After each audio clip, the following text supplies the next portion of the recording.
Let's roll. We are kicking it live at the beautiful MGM Grand, straight from the Strip in Las Vegas, Nevada, as countdown to kickoff continues. It's starting to get real right now. There's just a couple of final more nights before it's game day, and we're getting fired up. We've got a great panel going to be joining us on the program tonight, live at the MGM, as well as we caught up with our main man, old school friend of the program, and just, you know, all-out badass, Kyle Turley returns. All right, so Kyle Turley's going to join us. I'm really fired up. Dhani Jones is going to join us. Michigan Wolverine national champion, 1997. He played in the Super Bowl with the Philadelphia Eagles, so he's played for Coach Andy Reid. And I can't lie, there's going to be some Go Blue and some Michigan talk with Dhani Jones when Dhani Jones joins us. I was told that Joe Gibbs is going to join us. I'm thinking, isn't Joe Gibbs busy with NASCAR? But the other Joe Gibbs, and we've got a guy, this is, man, I'm super excited about this. And for all of you that are serious about betting on the big game, get your Sharpies out or hit the record button because we've got an NFL referee statistician in the house. You guys know I've been talking a lot about liking the under penalty prop in this game. So I'm actually going to get some more data to back this up on the program. I look forward to seeing what Joe likes.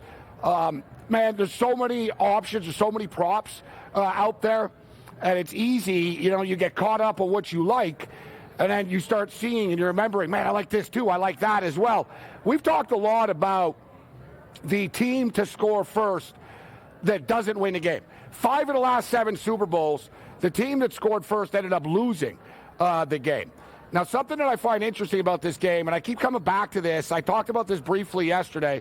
Over the last 24 hours or so, I keep sort of emphasizing to myself, thinking about this game, and listening to San Francisco talk and soaking everything in, that the 49ers are going to be super aggressive early in this football game. I think the 49ers, and I know it sounds cliche, they want to get a lead. Everybody wants to get a lead. But we should note this, that the Kansas City Chiefs have not had the lead in any of the Super Bowls that they've been in yet with Patrick Mahomes. They've been a second-half team. All right, the playoffs, these playoffs have been a little bit different. They got a Miami team in ice-cold conditions. You know, they rolled them easily. The Buffalo Bills game was really close. The Bills were depleted on the defensive side of the football due to injury. And then they were in control against the Baltimore Ravens, obviously. But when it comes to Super Bowls, they haven't had the lead once. And we talk, I think the Kansas City are going to score first. I'm really going to start, like, swinging for the fences here, guys. I think Kansas City are going to score first, but I think San Francisco are going to score the first touchdown of the game. I think the San Francisco 49ers are going to have the lead after the first half. And this is a bet that I'm really starting to buy into a lot. San Francisco with Brock Purdy, they know they're dealing with Mahomes. Mahomes is going to be Mahomes. He's going to do his thing. You need to do what you can do when you have the ball because you know they're going to score. All right? You're not shutting down Kansas City's offense. I know it's not quite as potent as it has been in past years. They score 22 points a game only compared to like nearly 30 in past years. But nevertheless, you know that Mahomes is not going to get totally shut down. He did in one Super Bowl, but he didn't have an offensive line in that game. So if you're Shanahan, you've been down this road before, man, right? You were the offensive coordinator of the Atlanta Falcons. You had a 28-3 lead in the Super Bowl. You had a double-digit lead. Actually, you know, everything I'm saying is just totally wrong because Shanahan's had the lead a million times. And I'm like, they really want the lead. Yeah, they had a 28-3 lead in the Super Bowl, and they didn't score a single point in the fourth quarter. All right? They had a 10-point lead. They had a double-digit lead against the Kansas City Chiefs 4 years ago when they played in the Super Bowl. We all know what happened. The wheels completely fell off. It's easy to forget, too, that they blew a double-digit lead against the Los Angeles Rams in the conference championship game. All right? Shanahan and blown leads are synonymous. But, you know, is it better that they play from behind? Maybe that's the way that it plays out. But, as we've stated, if you look at the pattern of Shanahan in these big games, he's coming out hot, man. All right? They're coming out hot early. I mean, remember that Atlanta game against the New England Patriots? So I like the San Francisco 49ers to score the first touchdown of the game. I think Kansas City, and this is just a gut hunch, that Kansas City are going to score a field goal, and San Francisco will then be the next score, and they're going to score a touchdown. Now, there's a number out there right now. It's like plus 500 as well. San Francisco to win the first half, Kansas City to win the game. I don't have a problem with racking up a bunch of plus money plays. And you're going to say, well, don't you like San Francisco in the game? Yeah, I do. But at the same point in time, I don't mind having 4, 5, 6, plus 400, plus 500 options rolling here, right? You know, San Francisco to win the first half, Kansas City to win the game. And then how about, San Francisco to go wire to wire? That we'll go over all the odds. That's going to be a nice payday. But I do think San Francisco are going to have the lead at the half in this football game. It's a fascinating situation. We've talked about this, it's extremely rare that the defending Super Bowl champion is actually an underdog the following year when they're back in the Super Bowl. It's only happened 2 other times before, and both times the teams actually lost. Right? So, that's something interesting. This is the 8th Super Bowl rematch. The team that won the first time is 5-2. Just saying. All right, we're going to give you data on both sides, and you can make up your own mind. And there's another interesting one too here as well. This is only the 3rd time that it's been the same coaches that are going head to head in a Super Bowl for the 2nd time. Both previous times, the coach that won the first time beat the coach again after the fact. And I got to tell you, actually, I think, unfortunately, as a Buffalo Bill fan, I know it's Marv Levy and Jimmy Johnson, right? The Buffalo Bills lost back-to-back to the Dallas Cowboys. Shanahan as well. There's so many interesting storylines here that don't include Taylor Swift. And for the record, you can't bet on any Taylor Swift props here, right? I'm not big on the frivolous sort of type of props, and I know people like to have fun with them, and I don't mind some of the cross-sport props. How many goals is a team going to score compared to how many receptions a player's going to have. I don't mind having some fun with something like that. But when it comes to the props, there's so many of them it could be overwhelming. But always think about the game script and how this is going to play out. All right, think about the game script and how it's going to play out, and how you can maximize it on both sides. And like I said, I really think that the San Francisco to win the first half, San Francisco to win the game play, as well as San Francisco to win the first half, Kansas City to win the game play, right then and there, you got plus money in your pocket with both of them. All right? Then you just want Kansas City to struggle early in this game. San Francisco wins the first half. Either way, you're winning your bet. All right? We've got a lot more on the other side. Let's do this thing.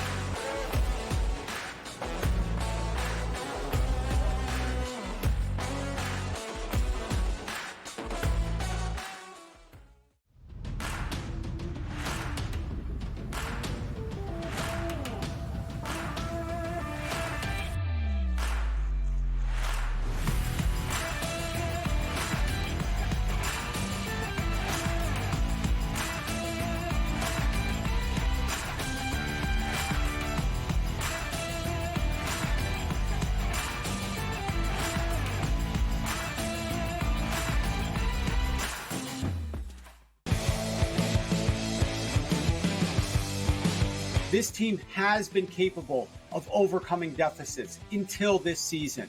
In 2023, the Kansas City Chiefs are 2-4 when they trail by more than 7 points at any point in the game. And the only 2 comeback wins that they have are over backup quarterbacks that do not have a lot of experience. It's smarter to be on SportsGrid.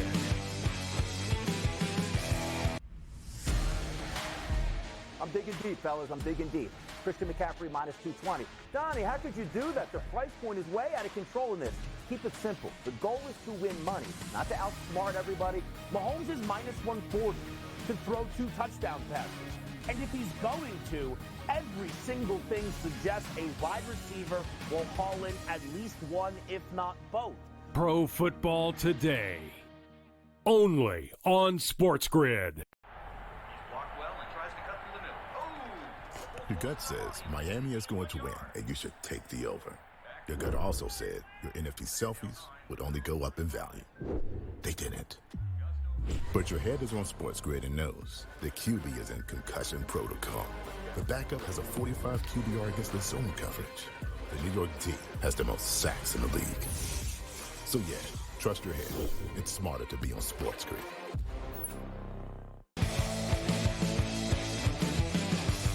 0 points scored in the fourth quarter of that Falcons Super Bowl, and the Niners were shut out. Yep. So in the 2 biggest games of the 2 Super Bowls, one as a coordinator, one as a head coach, he hasn't scored a single point in the fourth quarter. And I tell you what, if they don't, on Sunday, they're not winning the game, bro. Exactly. It's smarter to be on SportsGrid.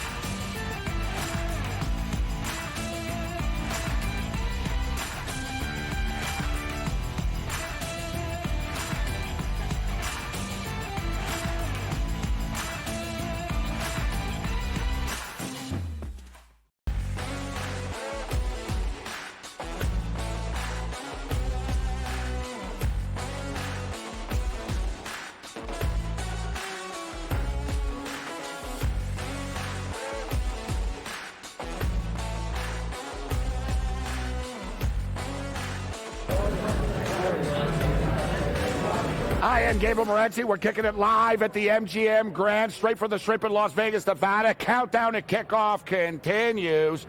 We're going to be here for one more night tomorrow night. We're going to end the week with a bang, as we always do, Super Bowl week. But it's time to start getting more serious about our props and giving you reasons why you should bet what you should bet. And we've got a guy joining us right now, a man joining us, who does a lot of work with Warren Sharp. Sharp Football, who, of course, is a contributor to the Grid and one of the sharpest guys in the business. And Joe Gibbs, not the football coach, although I tell you what, I've said this before, when Belichick just got, and welcome to the show, Joe. Thanks a lot for joining us. Thanks for having me. But when Bill Belichick just parted ways with the Patriots, there was so much talk about, wow, he's the greatest coach of all time. And I flippantly sort of told somebody, I said, listen, I showed them his winning percentage without Tom Brady. And I said, Joe Gibbs actually won 3 Super Bowls with 3 different quarterbacks. Right. That's the big thing. And I just say this now because Andy Reid's name gets brought up now. Andy Reid, one of the greatest coaches of all time. I'm not disputing that. Yet Andy Reid suddenly is a lot better coach now, isn't he, because he has Patrick Mahomes. How impressive was that the actual Joe Gibbs, how impressive was it that the other Joe Gibbs actually accomplished that? It really is. I don't think it's talked about enough, actually. It does. It gets overshadowed in the overall scheme of things. Yeah. And it was a pretty short time period that he did it, too. 10 years. Yeah. So, I mean, it's really impressive. And he kind of gets overlooked in the overall scheme of greatest coaches, but hey. You know, I think could pull it off would be Sean McVay. I love McVay. I could see McVay winning another Super Bowl down the road with another quarterback. I rave about him to Warren all the time. I'm like, here's the thing, McVay teams and McVay coaches. Look at the coaching tree. Guys from his tree, they're the most disciplined overall teams in the league year after year after year. If you look, they are. I thought the Rams, I know we're going to get to everything, but I thought the Rams actually were going to beat the Lions. They did cover the number. You know, they were getting 3.5. They ended up losing the game by 1. And I did think there was a big advantage, Sean McVay versus Dan Campbell, yet it didn't turn out that way on that Sunday afternoon. Yeah, I mean, it came down to a couple of plays here and there, and often they do. But, I mean, look, red zone was the difference, yeah. Yes, yeah, and that was a problem with the Rams down the stretch because I remember having them in a few games, and they got the red zone against lesser opponents, and they settled for field goals. It didn't hurt them in the end, but they were playing a quality opponent on the road, and in the end, it got them. Coming into the playoffs, who did you think would be playing here in this game? Did you think San Francisco. Yeah, I mean, I thought San Francisco, but I thought Buffalo or Baltimore were going to knock Kansas City off. I didn't trust Buffalo. Baltimore, to me, Baltimore's best game was better than anyone else's best game. Unfortunately, that didn't work out for them in the AFC They Championship. didn't have their best game on that day. That was their problem. They had their probably worst game. Yeah. And I could say the same thing in the NFC, that San Francisco's A game is better than anyone else's A game in the NFC, and here they are. But they haven't played well for, a good 6 to 7 weeks. They've kind of been shaky. So let me ask you, as I stated, Warren Sharp's one of the brightest minds in sports handicapping and very analytical into data. How did you start working with Warren, and what was it about officiating that caught your eye, that became your interest to focus on? Well, to answer the first part, Warren found me on Twitter, and he just started sort of retweeting my content. This is back in 2021, and as we got into the playoffs in 2021, in fact, I remember it was a Bill Vinovich officiated game, the AFC Championship between the Bengals and the Chiefs, where there was a lot of no calls, and Warren kept amplifying my stuff on Twitter, and so. Yeah. In that offseason, he reached out to me and said, That's hey, would awesome. you be interested? So as far as me doing it to begin with, yeah, go ahead. But I just wanted to ask, actually, then, so with baseball handicapping, a lot of baseball bettors are really aware of the umpires, right. what the strike zone is. This guy, he likes a fast game. He wants to get back to the hotel, right? Like, there's sort of nuances. And there's something to it, and handicappers believe in it, and not some people never even imagine of it, but how much do you look at each officiating crew from a handicapping perspective on a regular Sunday afternoon in the NFL with each crew? Well, I do the research during the week because the NFL releases the assignments on a Tuesday. So once they all come out, and I already have an idea in my head as to who I like in a certain game, then once I see the officiating assignments, then I'm like, okay, that either helps that bet or maybe I'd take a step back. You know, if I like a game over, let's just say Team A and such a referee's on it who's kind of an under referee, I'm like, no, that's not the greatest. On the flip side, if I like a game over and I see a good over referee, I'm like, okay, now let's really go all in on this thing. So you bet the penalty props every Sunday? No, well, almost every game, or you pick your spots with certain crews? As far as penalty props go, they're few and far between.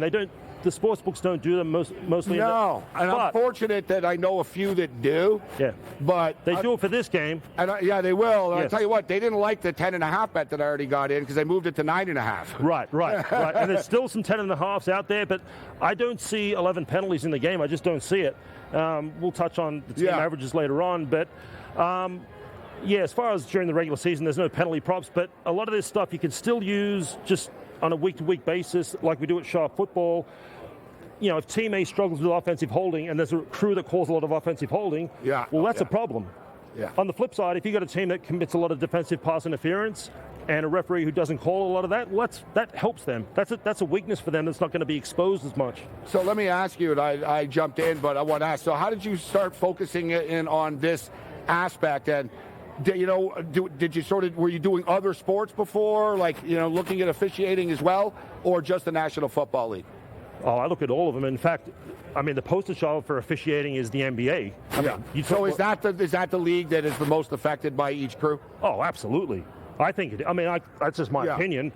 Look, they had the Tim Donaghy scandal. Yeah. Okay, now that got sort of pushed. They're like, nothing to see here, but there was something to see, and I think there was a lot more to see than they let on. But I would agree with that. Remember Joey? Because there's a lot of people that were around him that are still there. Yes. Well, Scott Foster. Remember? Well, he's still there. Scott Foster's still there. And I know we're Super Bowl week. I don't think the Philly mob is here or anything, but you'll notice every one of these damn NBA referees, they're all from the same part of Philadelphia. Yeah, they'll hang out at the same country clubs. Yeah, and no, it's funny, too. I've spoken to people in Philly, and they're like, yeah, that's totally like a shady part of town. So it's like, they sort of like this thing. You grow up in Philly, it's almost like Boston, you rob banks, right? Like, you know what I mean? Like the town. You grow up in Philly, it's like, I'm going to be a shady NBA ref. but another NBA ref, you probably remember Joey Crawford? Yeah, of course. Oh, man. He was David Stern's go-to guy. If a team was down 2-1 in the series, you could bet Joey now Crawford. They think Scott Foster's that sort of, we call him the hitman. Yes. All right? Oh, they sent the hitman ref. Who's, by definition, in your opinion, the league ref in the National Football League? Oh, boy. Tough question. See, I don't think I don't think I hear all the stuff about rigged and stuff. Yeah. I don't think the NFL's like the NBA. I think it's all on the up and up. That's just my opinion. Now, they just call it a different way. Like, two guys can see the same thing and they have a different point of view. So I don't know if there's a go-to guy. They had their kind of favorites. Like, Vinovich is a favorite, which I think he's a great referee, so I'm good with that. I like his style of refereeing, which is let him play, you know. And I read, focusing on the prop so much, I looked back and I read reviews and studied the game from 4 years ago, and the criticism was actually 49er fans were upset that he let too much go. Yes, well, right? That's what he's going to do. And, well, get ready, because he's going to do it again this Sunday. So, and I talked about this too as well, and I'm totally with you. I told people this. The NBA does care who's in the finals. Yes. We've talked about this. They didn't like when the Raptors were in the finals. They don't want the Sacramento Kings in the finals. They like the marquee teams. We all know this.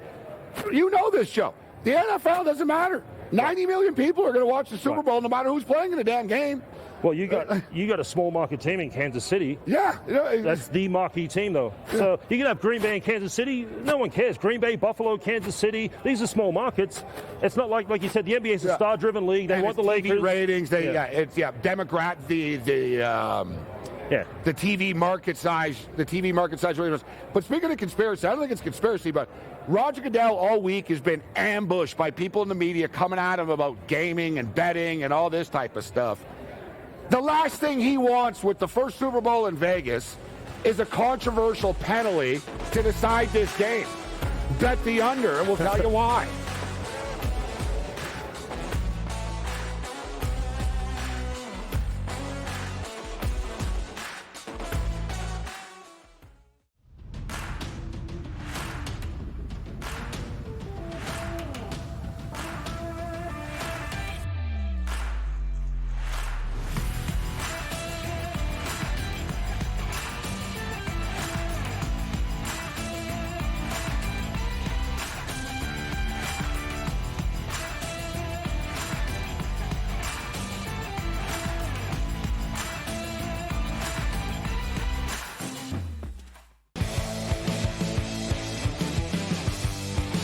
This team has been capable of overcoming deficits until this season.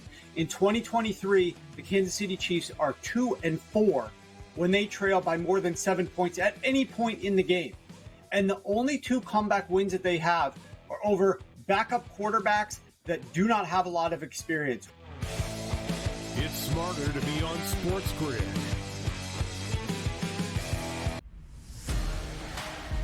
I'm digging deep, fellas. I'm digging deep. Christian McCaffrey minus 220. Donnie, how could you do that? The price point is way out of control in this. Keep it simple. The goal is to win money, not to outsmart everybody. Mahomes is minus 140 to throw 2 touchdown passes. And if he's going to, every single thing suggests a wide receiver will haul in at least one, if not both. Pro Football Today. Only on SportsGrid.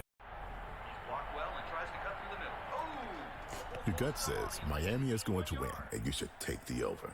Your gut also said your NFT selfies would only go up in value. They didn't. But your head is on SportsGrid and knows the QB is in concussion protocol. The backup has a 45 QBR against the zone coverage.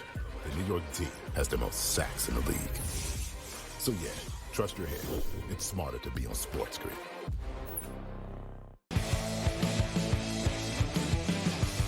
0 points scored in the fourth quarter of that Falcons Super Bowl, and the Niners were shut out. Yep. So in the two biggest games of the two Super Bowls, one as a coordinator, one as a head coach, he hasn't scored a single point in the fourth quarter. I tell you what, if they don't, on Sunday, they're not winning the game, bro. Exactly. It's smarter to be on SportsGrid.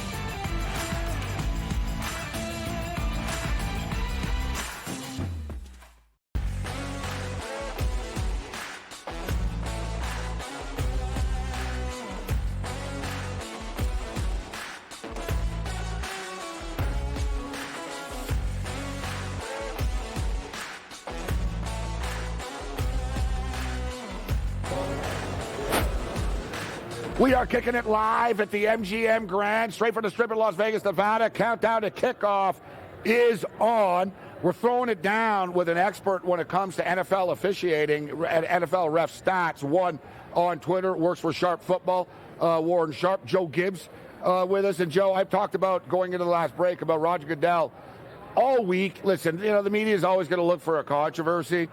What do you want from Goodell, right? I like what Goodell said. He goes, listen, it's legal in 38 states. Like, we evolved with the times. It wasn't legal before. So he was getting defensive about it a little bit. And as I stated, in my opinion, it doesn't mean it's going to be a free-for-all.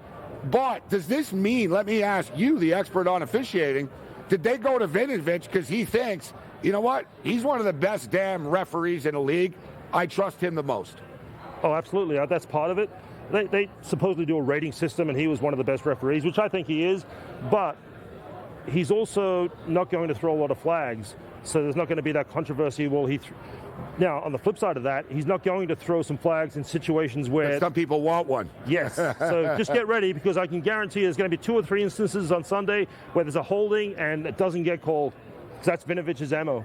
So I talked about it a lot. I got in on under 10.5. There's still some 10.5s out there. You got to lay a little juice. Maybe there's some plus money 9.5s when it comes to total penalties accepted.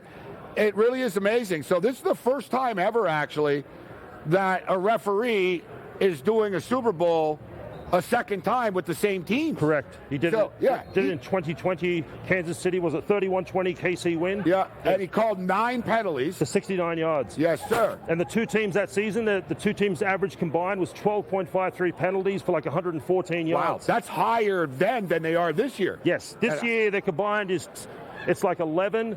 For 5.8, 5.3, I think. Correct. Yeah. So it's about 11. Yeah. So that's why they set it at 10.5. But I talked about this yesterday. Last week, 2 weeks ago in the last game, NFC Conference Championship game, San Francisco had 3 penalties. Kansas City had 3 penalties as well. And you got some data that you sent me last night. Me and Joe were just going back and forth last night about Vinovich. No referee has called fewer roughing the passer penalties than Bill Vinovich since the start of the 2018 season. Correct, and it's by a long way. To put it in perspective, since 2018, Vinovich averages 1 roughing the passer approximately every 7 games. That's what he does. Wow. The rest of the league over that time, every 2.5 games. So that just shows you how little he calls it. I would like that if I was San Francisco, because I'm trying to get at Mahomes, and there's always... And that's not a conspiracy. That's just factual, that they treat Mahomes nicely, right? They like the same way they did with Tom Brady. Yeah, I mean, they do, but...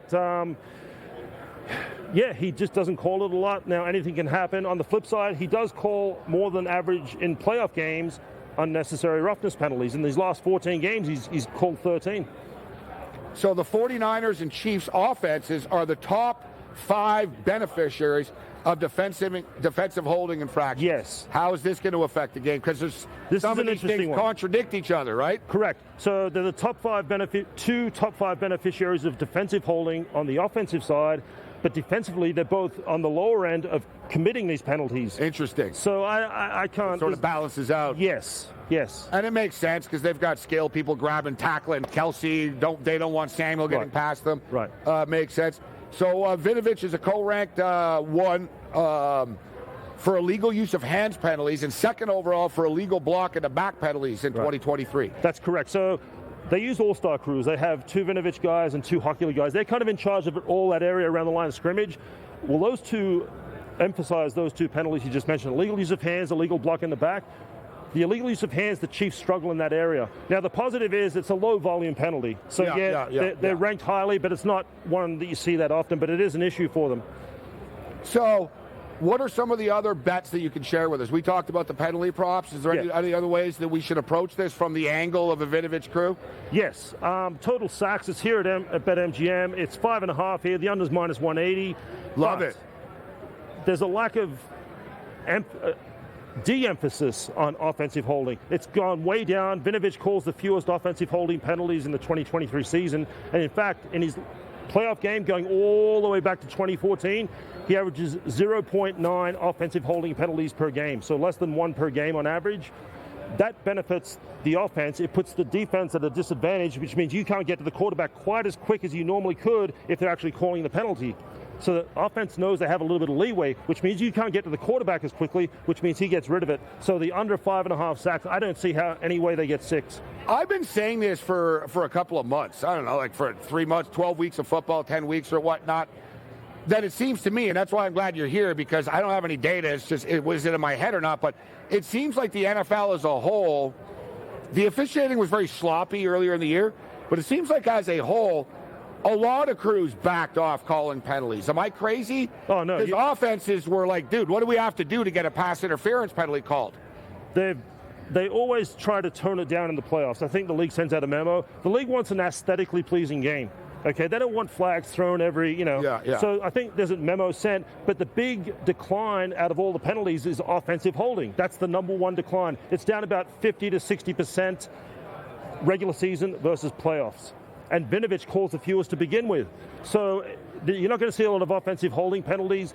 Benefits the offense, and it benefits the Chiefs the most because they were the number one penalized team for offensive holding. And they're just not calling it as much. So the one weakness they had from a penalty perspective was offensive holding. It's disappeared. Yeah. That's a huge advantage. Yeah, and we saw it all year.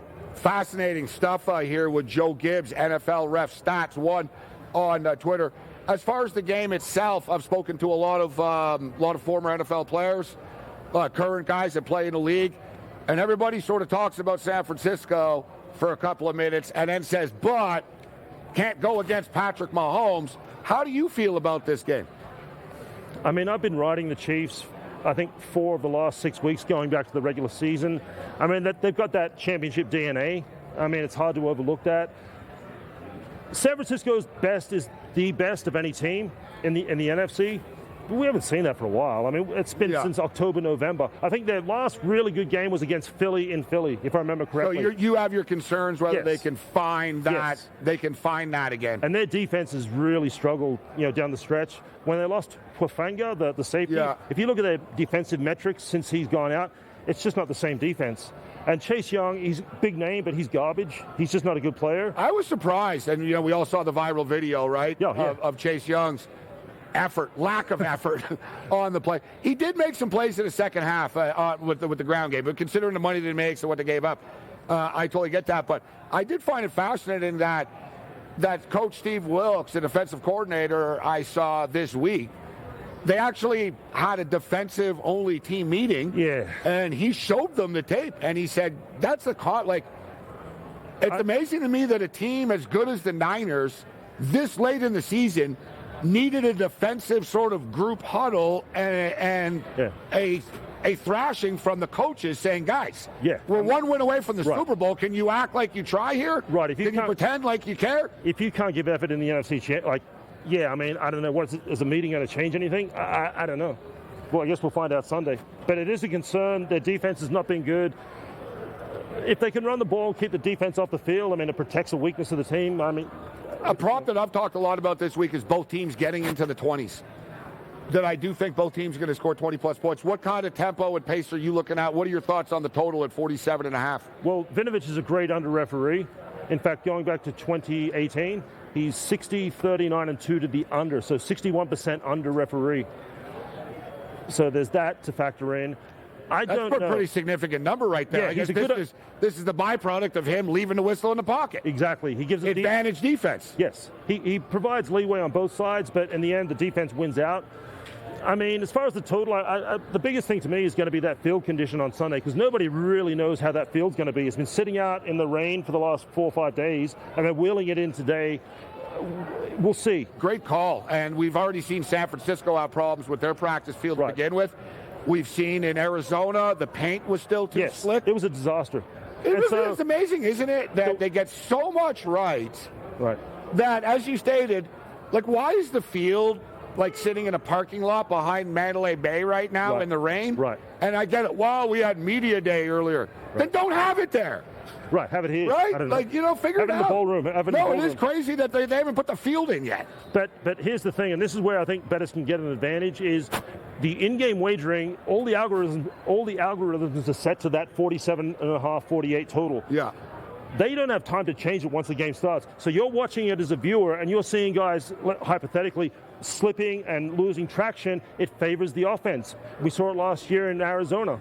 And so you can take advantage from an in-game perspective because that algorithm is set at that 47.5. They don't, I mean, they can kind of change it, but again, you have the advantage as a better early on. And you watch it, and you can see that field. If guys are slipping and sliding, defense is not getting there, the offense has the advantage. And you know what was amazing? Last year, man, great stuff with Joe Gibbs. We're definitely going to have Joe on again. Follow him on Twitter. Just a wealth of information.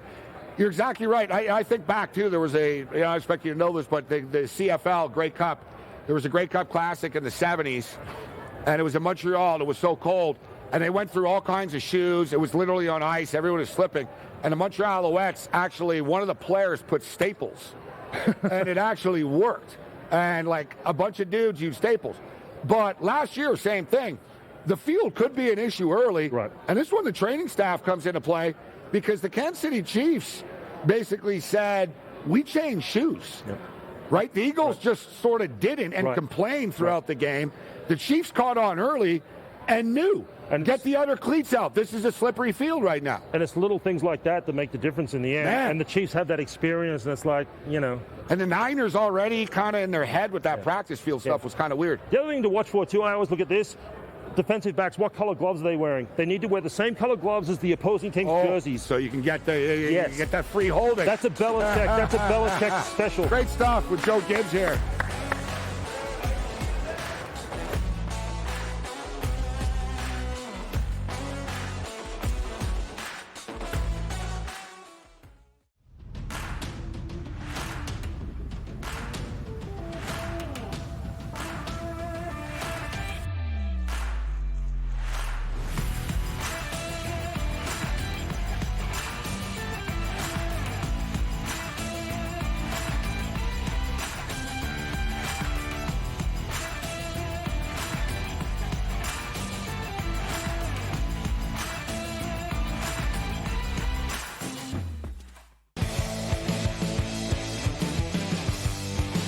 This team has been capable of overcoming deficits until this season. In 2023, the Kansas City Chiefs are 2-4 when they trail by more than 7 points at any point in the game. And the only two comeback wins that they have are over backup quarterbacks that do not have a lot of experience. It's smarter to be on SportsGrid.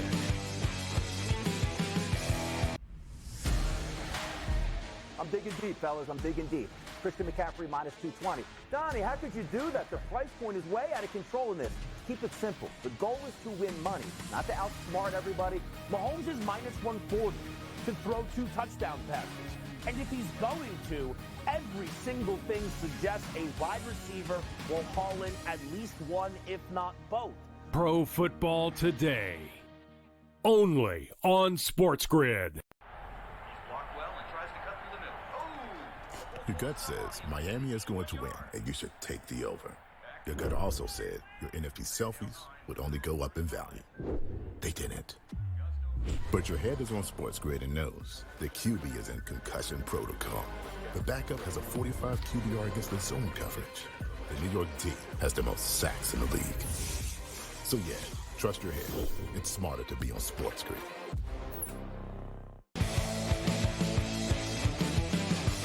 0 points scored in the fourth quarter of that Falcons Super Bowl, and the Niners were shut out. Yep. So in the two biggest games of the two Super Bowls, one as a coordinator, one as a head coach, he hasn't scored a single point in the fourth quarter. And I tell you what, if they don't, on Sunday, they're not winning the game, bro. Exactly. It's smarter to be on SportsGrid.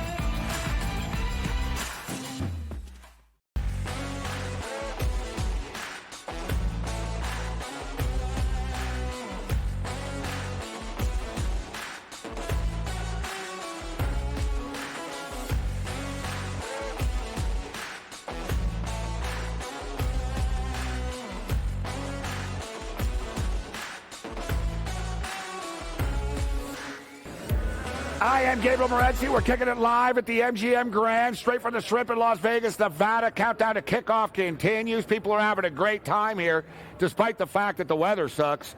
But you know what? If there's one place that it doesn't matter, how many times have you been to Vegas and it's a beautiful day outside, but you're inside the casino anyway? So does it really matter what the weather is like outside? Listen, Dhani Jones, it's crazy out here. We're right near the stadium. We're right in the middle of all this stuff. There's crazy traffic starting tonight. Like, I was just out there as well. It's like it's really starting to pick up out here. Dhani Jones, he's on the property, all right, people? his management team are here. His people are here. He's on the property, but he's in the parking garage or whatnot. So we're going to bring Dhani on in a couple of minutes. But I caught up with an old friend of mine and an old friend of yours, an old friend of ours on the show. And I wasn't booked we weren't scheduled to have an interview. And I was like, what, Kyle Turley's here? I said, if anybody's going to interview Kyle Turley, it's going to be me. And me and Kyle Turley break bread for the first time. It's been a long time, man, since Kyle has been on the show, especially me and him hanging out. We used to be like, we used to hang out all the time, and we share some great stories. NFL legend Kyle Turley. We are throwing it down on Media Row in Las Vegas, Nevada. Countdown to kickoff is on. And I'll tell you what, we've met a lot of cool people this week. Brett Musburger was super cool. But I don't really get all that fired up. I'm old, I'm beaten down, and I'm jaded. But I'm effing fired up right now to catch up with a good friend of mine. It's been too long since we've done this on the air. The one and only Kyle Turley. Yeah. Oh, my man. You, brother. I'm actually super excited. People always ask me, how come Turley's not on every week with you? I said, he's busy, man. He's kicking ass. Now. He's huge. Oh, no, man. Anymore. No, you're looking great, Kyle. I got to say, you're looking good. So how have you been, Ben? Man, I've been good. Busy, just busy. Just everything. Life is great. Everything's moving forward. And just staying on it, man, from football to cannabis. It's been an awesome journey to music and everything else. You and I go way back. You were just talking about, man, I was coming on your show when, like, Gronk was a rookie and stuff. Yeah. Right? But yeah, he clicked over. I was waiting on hold. I was waiting for my first interview with you. I'm listening to this guy talk. I'm like, what did he even – I couldn't even understand what he just said. He's like, I don't know, this guy Gronkowski has something. Man, but me and Kyle go way back. So, man, so many adventures that you've had. You and I spoke when you were on the Kansas City Chiefs.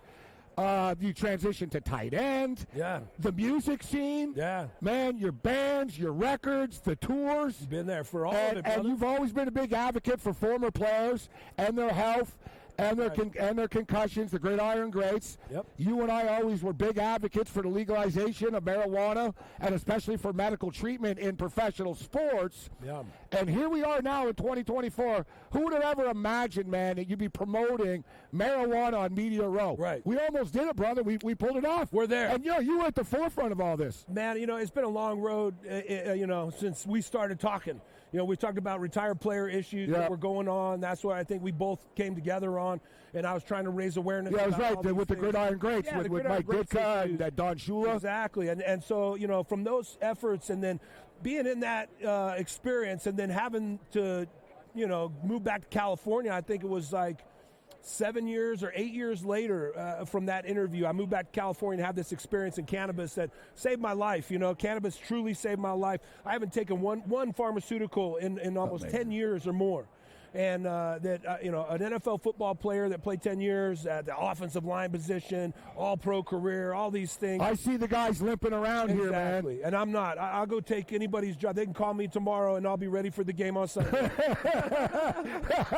That's real. So tell us about your friendship and your partnership with the great Jim McMahon, and how did you guys become so tight? Yeah, Jim and I, I met Jim in almost the same fashion. It was at a Gridiron Greats event in Indianapolis at the Super Bowl. And Jim came on the bus. I was playing the event with my band. Yeah. I'd gone into music then. And Jim came on the bus. We burned one down and really got to know. I was a huge fan. I grew up Mormon, so, Jim McMahon, BYU, the whole deal. So I was like, oh, man, I got He's the ultimate Super Bowl badass, isn't he? Man, unreal. Like, if you think about Super Bowls, just a total... ass. This guy just kicked ass, didn't all he? day, all you know day, what I mean? every day. And that's what's going to be awesome about next year. We got Super Bowl in New Orleans, where me, Ricky, and then Jim won his Super Bowls there in New Orleans. So it's going to be awesome. Oh, I can't. Working with Jim's just a lot of fun. What's it going to be like in New Orleans? Bro, it's going to be off the chain, and that's my town. We're going to have a comedy show at a big theater. Jay Moore's coming. We're going to put together an awesome comedy show in remembrance of our old great friend, long-lost Ralphie May. And we got Emerald's going to be jumping in on board. We got all the other oyster houses that are going to jump on board with events. They're going to support the Gridiron Greats. We're going to have our own cannabis convention. But you guys already got this lined up. You're ready to go, man. We're taking over. That's what's going to happen. I love it, though. You've been doing this for so long, and I remember taking over. You just rolled up. Remember we went to a Charger-Raider game. That's right. It was Carson Palmer's first game, and you were hyping it up so big. We're coming to San Diego. Yeah. I remember, you told me. I said, I didn't even tell the Chargers. I'm just doing this. I just showed up. He just showed up, and the Chargers like, all right, well, we can't say no. Right? What are we going to do? Yeah, we threw down in the parking lot. I was doing the tailgate tour. Yeah. Down the parking lot, around a bunch of it's awesome. stadiums. It was awesome. That was so much fun. So tell us about the company specifically. And the states, this is exactly what I asked you about, the states that you're legalized in. Yeah. So tell us, the Revenant MJ brand, licensed and available in 7 states: California, Arizona, Nevada, Oklahoma, Missouri, Illinois, and Michigan. Yeah, we started this about 3 years ago. We've all been running respectively. Okay, so you're telling me industry. if somebody goes into a dispensary, that's right, in Las Vegas here, they could ask for Revenant. Yeah, right. We just locked our licensing deal in Nevada, so pretty soon those products will be on the shelves with our great partners. Well, if you want to support the greats right. here, so that's what you ask for the brand, right? Yep, exactly. They'll be over at Hardin and through a great partner of ours that runs a company called Matrix here in Nevada. And all of our partners around the other states, they've been very integral in helping us spread our message. That's our partnership. We need vested partners that are willing to help us get our message out, and we help them. We're getting on USA Today. We're getting on all these TV shows. We're getting on all these platforms to continue the message we're doing, and these people are supporting us and able to use that to get to their people and consumers. And we got a whole hemp line of products people can order online at thegaspipe.net. Go to thegaspipe.net. We've got all the hemp products that give euphoria experience and everything in cannabis. They're just different strains of the same plant. They want to separate these things and put racist names on them like marijuana, and it's all cannabis. It's all hemp, and the Indian form versus the regular hemp. But we're out here pushing the envelope and giving people the opportunity to have the experience we've had in cannabis, and that's important because I haven't taken one pill in 10 years, and if the plates and screws and bone-on-bone joint pain from all the surgeries isn't enough to tell the tale, have your own experience and you'll see for yourself. Is it better now from people you talk to with the National Football League? They've eased up on the a little bit, but not fully, right? To the point where they stopped suspending guys. That's it. They're still finding guys. They upped the level of THC allowance to the IOC level of 52 nanograms, which still didn't help Sha'Carri Richardson, right? Yeah. She got, which is ridiculous. Ridiculous. And they still are hiding behind the Schedule I drug. That's why Jim and I are running for president. There's some really key issues. So you guys you're running for president? We are. We started a political party called the Cannabis Freedom Party. Awesome. And there needs to be a third party out here. This two-party system is just obviously not working for anybody out here that's paying their taxes or just living in America. I don't care if you're fresh and just came across or whatever. It's not a good place right now with this two-party system. We need a third-party injection. And what are we going to do? Create the Federalist Party, dig up George Washington? It's not going to happen, right? Man. So what can change things? And cannabis can change things. You've got the passing of the Safe Banking Act that needs to happen. I went to New Hampshire, got in front of Nikki Haley, got in front of Dean Phillips, went to the Trump rallies. So the safe banking where you can do transactions, where you can do transactions with banks. $1 trillion of unbankable cash sitting out here that belongs in our economy, and then the dropping of Schedule I, which is what the NFL hide behind. So let me ask you, if you had a chance to say, Roger Goodell sitting here right now, we've got like 1 minute with this. Yeah. What would you tell Roger Goodell? What's your message to Roger Goodell? Stop testing for cannabis, period. That's it. Everything will be fine. That's it. It's Point real blank, simple. It's real simple. Yeah. You know, I don't know how you can have this experience that I've had. Ricky Williams, Jim McMahon, Calvin Johnson spoke about this at the Hall of Fame, you know, and used his platform. If it's not enough for us, you know, he didn't play it down. He didn't put his finger in the dirt in the NFL. He didn't get all the injuries. He was a gold-bricking politician kid that got his opportunity carrying Pete Rozell's coffee around. I've sat in meetings with this man. He's placated me. He wants to side with all these people and do all these things. Well, he needs to answer to the players, because the players are the people who pay his $30 million a year salary. And very, very soon that's going to come back to roost, you know, for these people. If they continue to neglect the players and allow this union to control the players instead of give to the players what they need to and what they know should help. I mean, I shouldn't have $1 in the stock market. It should all be invested in this industry. Hey, it's up to the union as well. I never forget how I remember everything. The union. I remember you told me years ago when you were fighting for concussion rights and money. You told me, man, the modern players give us more of a problem than the league does, actually. Yeah, it's the union, 100%. Really, the union. Yeah. You know, the owners are business owners, and they have a union that they have to negotiate with. Yeah. And those people at the head of that, DeMaurice Smith, needs to be fired, period.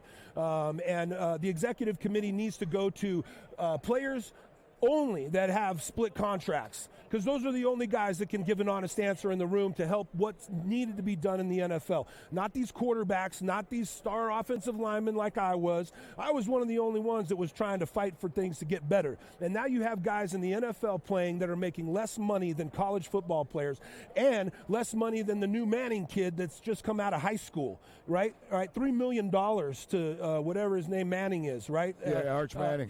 Whatever. Yeah. And from here on, you know, with the NIL money, whatever Manning it is going to get $3 million, of course, right? And you got guys playing the NFL that are making less than that. It's a shame. It's a travesty. The league needs to make an intervention, get rid of the NFLPA, allow the players to invest in the NFL 100% with all their money, and continue to grow this league. Legalize cannabis. It's all fixed. The great Kyle Turley. Kyle, we've got about a minute on the way out here. Are you friends with anybody on the teams here? Man, I've still got some people in Kansas City, but, you know. Who do you think wins? Oh, man, I'm going for my Chiefs, of course. I got my yellow, got my red on today, brother. That's it. Yeah, I just think they're the better team. I mean, they're the more seasoned team. I mean, for the Niners to win, you know, Brock Purdy's going to have to be pretty purdy on Sunday. My man, we got to do this. Always, so it's great catch up. We're not going to take so long to have him on again. We'll definitely do this before next year's Media Row. The one and only and the awesome Kyle effing Turley, everybody. We're kicking it live from Media Row, Super Bowl, Las Vegas. Awesome stuff with Kyle Turley, man. He was throwing fastballs. Thinks that DeMaurice Smith should be fired, and it really is amazing, isn't it, that the more things change, the more they stay the same when it comes to the National Football League and the relationship with the PA and the players. Like no other league's players get dominated with the collective bargaining agreements and their contracts as much as National Football League players do, except it's similar to mixed martial artists that complain that they don't make enough money when they're the ones that keep on accepting the money and signing the contracts. Very similar situation with the NFL. NFL players don't stick together. All right, they talk about a brotherhood and stuff. Like NBA players actually all put in money for a fund for the future, and they take care of each other and stuff. They're like, yeah, whatever. I'm making so much. Hey, here's $1 million. I'll give you $100K. Right? NFL players, they don't roll like that, and that's a problem, and that's why they have so many issues later in life.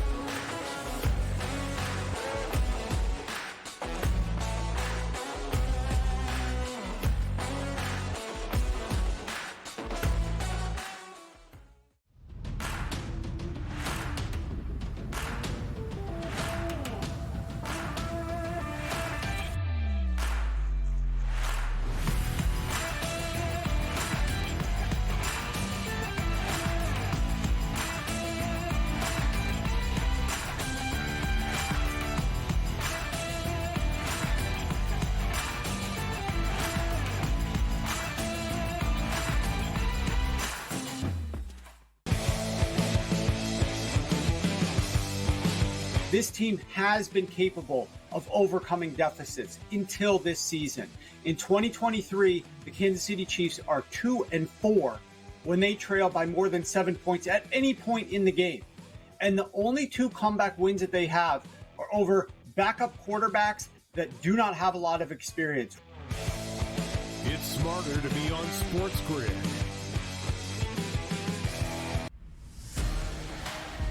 I'm digging deep, fellas. I'm digging deep. Christian McCaffrey minus 220. Donnie, how could you do that? The price point is way out of control in this. Keep it simple. The goal is to win money, not to outsmart everybody. Mahomes is minus 140 to throw 2 touchdown passes. And if he's going to, every single thing suggests a wide receiver will haul in at least one, if not both. Pro Football Today. Only on SportsGrid. Your gut says Miami is going to win, and you should take the over. Your gut also said your NFT selfies would only go up in value. They didn't. But your head is on SportsGrid and knows the QB is in concussion protocol. The backup has a 45 QBR against the zone coverage. The New York D has the most sacks in the league. So yeah, trust your head. It's smarter to be on SportsGrid.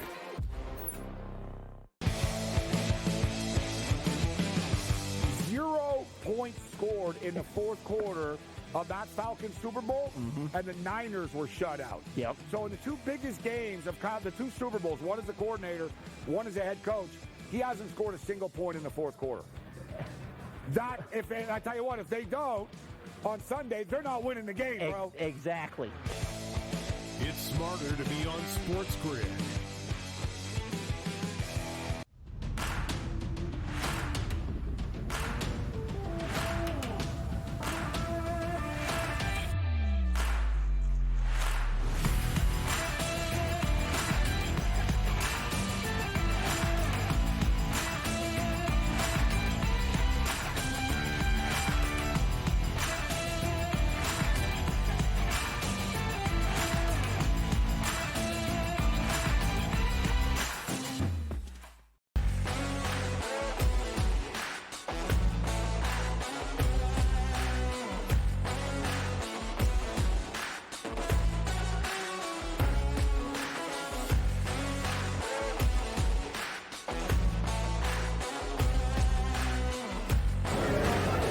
Let's do this thing. I am Gabe Morency. We're kicking it live at the MGM Grand, straight from the Strip in Las Vegas, Nevada.